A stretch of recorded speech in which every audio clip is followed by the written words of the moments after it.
देख रहे हैं SNN न्यूज। आइए नजर डालते हैं अब तक की हेडलाइंस पर।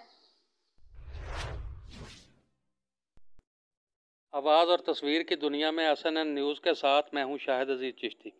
रिपोर्ट शामिल करते हैं पाकपतन से, जहां आटे का बहरान शिद्दत इख्तियार कर गया। ज़िले इंतज़ामिया के तमाम दावे धरे के धरे रह गए।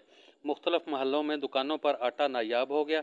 महल्ला शहीद नगर, लियाकताबाद, अख्तराबाद, बस्ती बगशाह दुकानदारों की आटे के हवाले से SNN न्यूज़ के senior anchor person Syed Hasan Abbas Bukhari से खसूसी गुफ्तगू।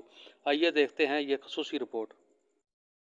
ਅੱਜ 4-5 ਦਿਨ ਹੋ ਗਏ ਜੀ ਆਟਾ ਨਹੀਂ ਮਿਲ ਰਿਹਾ ਸਰ। अच्छा जी, की वजह मिलना च नहीं आ रहा, की प्रॉब्लम है? ਮਿਲਦਾ ਹੀ ਨਹੀਂ, ਉਹ ਜਾਣੀ ਹੈ ਤਾਂ ਅੱਗੋਂ ਬਸ ਮੇਨ ਘਰਾਂ ਨੂੰ ਮਿਲਦਾ, ਸਾਨੂੰ ਤਾਂ ਮਿਲ ਹੀ ਨਹੀਂ ਰਿਹਾ।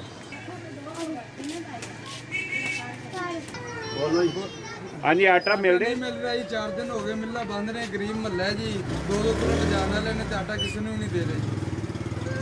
हाँ जी, खाला जी आटा मिल रहा थानू? नहीं, कोई नहीं मिल रही है।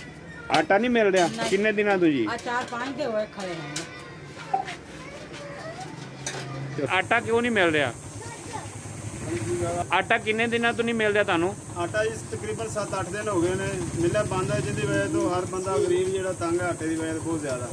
ਜਿਹੜਾ ਕਿਲੋ ਆਟਾ ਲੈਣ ਵਾਲਾ ਵੀ ਉਹ ਬਹੁਤ ਜ਼ਿਆਦਾ ਪਰੇਸ਼ਾਨ ਹੈ। ਹੁਣ ਆਟਾ ਤੁਹਾਡੇ ਕੋਲ ਨਹੀਂ ਹੈਗਾ? ਨਹੀਂ ਜੀ, ਸਾਡੇ ਤੁਸੀਂ ਆਟਾ ਲੈਣ ਆਏ ਹੋ? ਆਟਾ ਲੈਣਾ ਹੈ, ਆਟਾ ਮਿਲ ਹੀ ਨਹੀਂ ਰਿਹਾ। 5-6 ਦਿਨ ਹੋ ਗਏ ਆਟੇ ਦੀ ਬਹੁਤ ਹੀ ਕਿੱਲਤ ਆ ਦੁਕਾਨ ਦੀ।